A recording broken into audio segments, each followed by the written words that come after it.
Alright, guys, and welcome back to my YouTube channel. This is Carlo Nestor here again, and in this video, we have a very amazing person on set today, and we are going to be interviewing him as usual. Okay, his name is Danny Amara, and he is the creative director or the CEO of AMD Studios.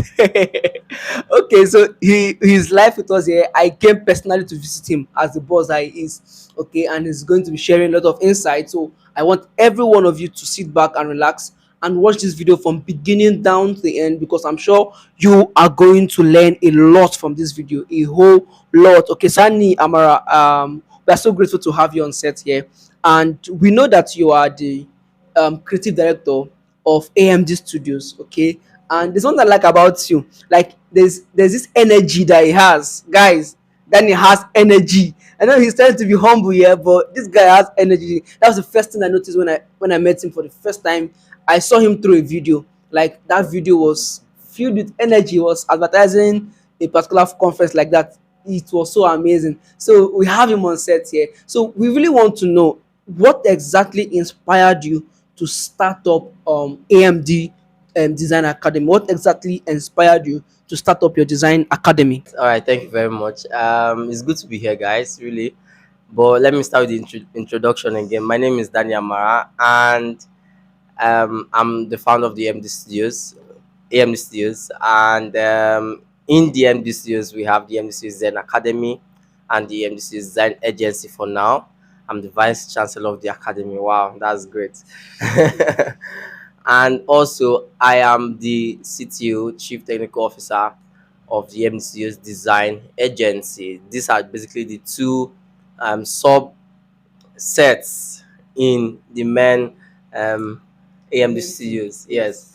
So, and we've been running for quite a while, a few years, and a lot of things still going to come in there and all of that. So, what inspired me to start AMD Studios? I've been in the design journey for, well, a very short time, just 5+ years, very small. I mean, I admire persons who have been there for 2 decades and still counting. All right. And getting into design is something that immediately I got into it, I really felt that energy there. Okay. And one of the things I wanted to accomplish for myself in design journey is to help push out the gist, the energy about the business of design, because staying in Nigeria is something that I've come to recognize that there are a lot of designers out there who still don't understand their worth, and who don't know that their clients should also understand their worth. And that has been my major focus ever since. And I've always had it in mind to build this firm, structure, empire, whatever you want to call it, that will change businesses, build solutions to, and also help persons understand the business of design, and also help them position themselves as better designers who will earn more and also build better solutions. So yes, this is basically it. Wow, this is so amazing. And guys, I really want to encourage you that if you are really someone who's interested in learning design, okay, take it from me anywhere. You can join the academy. Okay, maybe later in this video he's going to tell us about the AMD Design Academy and how persons can join. All right, so just hold on to that. So, I want to ask you a very important question. As a graphic designer, we notice that one of the very challenge or very big challenge most graphic designers have is creative block. Okay, so they get up and they want to work, and they don't know where to start, or maybe they've gotten some materials, okay, according to design principles, and also they've gotten materials, they've gotten here, but they don't know what to do again. Like they're just blank and all. So how exactly do you solve creative blocks when you are designing? Thank you very much for that question. This question is, I'm so, I don't know, I always smile whenever anybody asks me this question, and here's why. First, at the beginning, I never believed there was anything like creative block. That is the truth, because I felt that why will you have creative block when you are always, you know, having your creative mind, it always has something in it. Okay, some time back I came up with the definition of design, and a lot of persons who have followed me will always hear me give this definition every time, give this, I know. And what I defined it as was, design is the wise application of your creative imagination. Okay, creative imagination, all right, with the ability to bet eye grabbing and compelling results. Okay, and the major phrases or the major things you see in the definition is, first, you're going to see wise application, and you're going to see creative imagination. And I had that in mind then, that as long as you have something in your creative imagination, that particular place in your brain, I'm not a medical student, but I know there's somewhere in your brain where everything you look at, everything you learn, everything you take in, everything you garbage in is stored.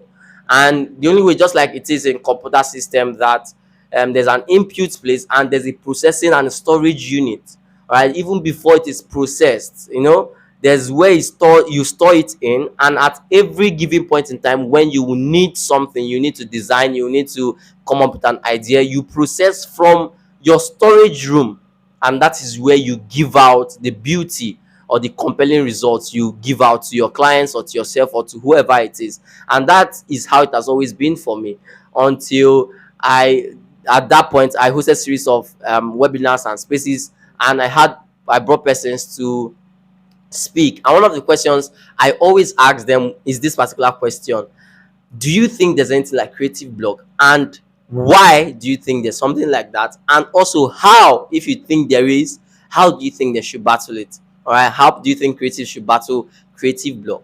All right, I'm gathering up these answers over the time that I've asked persons this question. There are just few things I'll tell you if you want to fight creative block. And number one is this: my dear, rest is very, very important.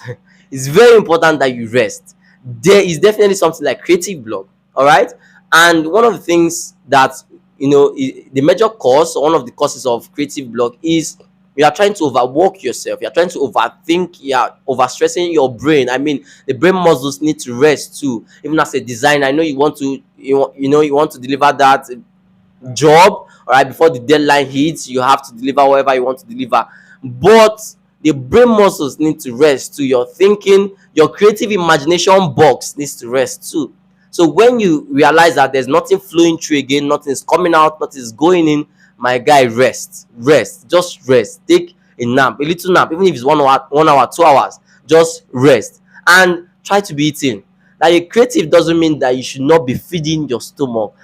The more you eat, or the better you eat, the better you are trying to help your creative thinking, your creative imagination, and you are running away from creative block. Eat good food. Prepare. I mean, you should have a food calendar, however they call it. You should have, very, very important. Okay, how about you eat at breakfast, lunch, and dinner, even in between. Eat something, take something, take fruits. I'm telling you, I mean, these are minor things that person might. I mean, there are a lot of persons you ask, and they'll tell you, you have to rest, you have to look for inspiration and all of that. You're having creative block. You have been looking at inspirations for a long time. So rest. Eat a very beautiful food. Hang out with friends. Feel good. I mean, call that one friend you've not called for a very long time, and you guys should gist about stuff, football, whatever it is, your future wife, something. I mean, talk about something else other than design or the job or whatever you have at hand. Just go out, look at nature, take pictures, do something else, and just get your mind off that particular experience you're having at the time. Okay, get your mind off that at the time. And the very last thing you should do, all right, if you want to fight creative block, is make sure as a creative you give time to exercising. Okay, take a walk, all right, go to the gym. I mean, you can wake up every morning and you do 5 sit-ups, 5 press-ups, and something. It helps to build your mental health. That's a very big truth. I've seen and I've heard a lot of creative designers who something got a very nasty experience. Okay, something bad happened to them because they were playing or joking with their mental health. So don't joke with that. I mean, this exercise, these fitness programs or things that you do will help to improve your mental health and help to improve your thinking process, and to help you also avoid creative blocks. So thank you. Okay, thank you very much. So you mentioned three things here. Talk about rest. Okay, very important. Talk about food. This food thing. Sharp. I think I had an experience with the client some time ago where I went to his house. Okay, because it was a very bulky work, so I had to stay Yeah. over. So we worked the day before, and then the next day I continued designing, and then at the evening of the next day, I discovered that the designs I was doing was now rubbish. I'm like, I'm like, what is happening? And then he saw that I was like, he said, no, no, Nestor, this is not your design, this is your design. He now gave me his card and said, Nestor, go to the restaurant, go and eat. Nice. Just go and eat. After eating, oh my god. That's very Oh my strategic. Jesus Christ. Ah yeah. After eating, I now mounted my laptop. Almost it was a whole new level Holy altogether. Ghost take So I control. so really this food is really, really important. And then finally talked about exercising and how that people can wake up in the morning and then do some exercise. And then I think that leads me to my next question. Okay. As a creative here, what are like the five first things you do when you wake up in the morning? Okay, the five first things you do as a creative when you wake up in the morning. Okay, all right. Five things I do. I mean, personally, my daily activities every day is not always arranged. It's not always the same. Depending on the occasion, the day, and the things my to-do list for the day. All right. Sometimes I wake up, and after basically doing my devotion, I jump into doing, designing, strategizing, mapping out plan for my next move, for the agency, for the academy, something, working for getting things done for other clients and other persons in my inner circle and all of that. So, but one of the things that I make sure I do every day I wake up in the morning, I make sure I try to do this. You see how many things again? Three. Okay, five. Okay, the five things that I try to do every day is, first, I make sure I spend time with God. All right. No matter how busy the day is going to be, I probably read my devotional, pray, listen to spiritual songs. I mean, very, very important. That helps to keep my day running. And the next thing I always do is I spend some time to think about how the day is going to go for me. First, I think about how the day before that day was for me. What did I do right? What did I do wrong? What did I miss out to do? What was on my to-do list that I didn't basically accomplish? You know, those are just, reminisce over what I had done the day before, and then think about the new day that is before me, okay, or that I'm in at the time. I just think about it, map out my plan for the day, and the next thing I do is to try and call some very strategic and important friends I have. I mean, I'm not so into calls, but I try to call my family, my friends, my team guys. All right, I try to check up on them. Hi, hi, how you doing today? What's happening? What's new? What's the plan? What's the goal? How the previous job? Did you hit it? Um, what's up? What's happening? And the next thing I do is I have the person I'm staying with at the moment is someone that I make sure he tries to remind me that I have to probably do a little bit of exercise to help my brain, do one or two sit-ups and all of that, sweat a little bit, take a walk, once in a while. I wake up very early in the morning around 5 6. I just take a walk, maybe one or two laps, to just help me free my mind, be mentally ready for the day. And these are basically things that I do. And the other thing I do is I listen to persons I really admire. I listen to their videos. I consume content early in the morning. When I know that the day might be busy for me, I consume strategic and very quality content. So this is basically it for me. Okay, thank you very much. One thing about you is that you have a way of talking about your next question. Okay, so so you just talked about the last thing you said. Okay. The last thing you do is that you listen to persons you really admire. And for one, most of us who have followed you personally will know that there are three persons you admire closely. There are three. Okay, so we have in no particular order, right? So we have Joshua Mba, Okay. we have Yeah. Chris Do, Yeah. and we have Chris Annie. I'm Yeah. wondering why Joshua is not answering Chris. So I can just be Chris. And the three of them can just be Chris.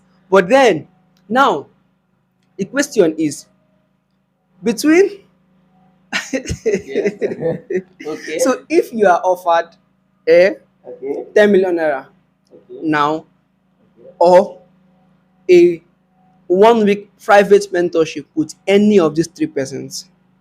Okay. Okay, so 10 million naira with 1 week private mentorship with any of these three persons you admire so much, Chris Joe, Chris Annie, and Joshua Amba. Okay. Which would you go for and why?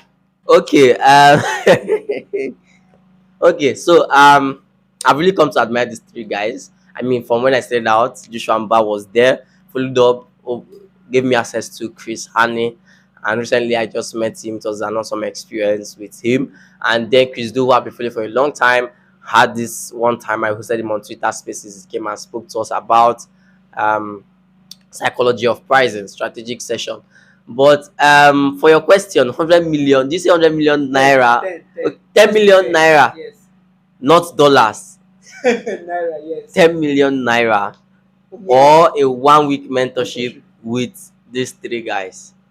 Okay, so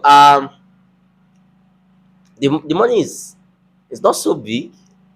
Well, it's big but not so big. Let's make it 50. 50. Okay, 50 million naira.